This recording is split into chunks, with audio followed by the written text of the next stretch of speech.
L'entière consécration signifie que nous voulons vivre entièrement pour Dieu. Nous sommes alors mis à part et le Saint-Esprit entreprend notre éducation. Sans consécration, nous ne pouvons pas être pris en charge par le Saint-Esprit. Lors de notre nouvelle naissance, nous recevons le Saint-Esprit.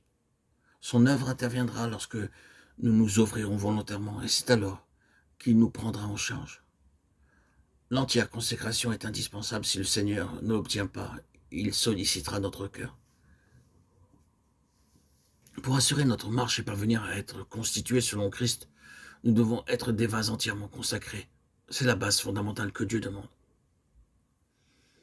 Le Seigneur était toujours satisfait.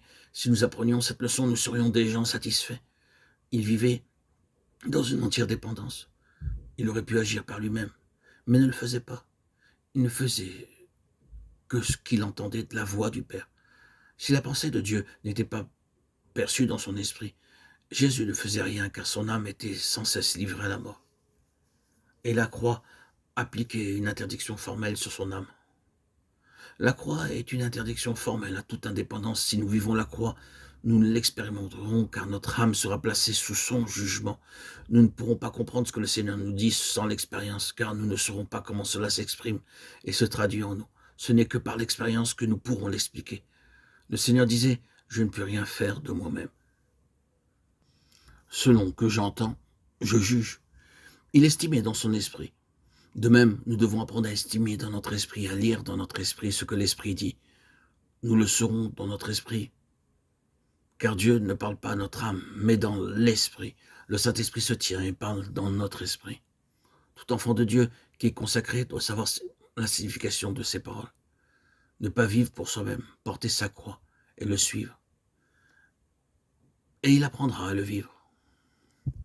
Quand l'enfant de Dieu livre son âme à la mort, le but que le Saint-Esprit poursuit, c'est la séparation de manière à ce que l'enfant de Dieu se serve de son esprit pour servir Dieu. Nous ne pourrions pas servir Dieu si notre esprit n'était pas libéré. Autrement, nous le servirions par l'homme naturel. Nés de nouveau, nous avons le Saint-Esprit. Cependant, nous ne sommes pas pour autant séparés. Et Dieu n'accepte pas de service dans ces conditions. Le peuple de Dieu est aujourd'hui dans cette situation. L'immaturité est un mal universel. Les nouveaux convertis doivent être enseignés par un serviteur qui, recevant les instructions de Dieu, saura comment les conduire dans le service de Dieu. La croix est la fin de l'homme. Le vieil homme a été crucifié, l'homme naturel doit être brisé. Pour y parvenir, nous devons entrer progressivement dans l'expérience de la croix, en nous consacrant au Seigneur et en apprenant à livrer jour après jour notre âme à la mort. Le Saint-Esprit connaît les étapes par lesquelles il doit nous conduire.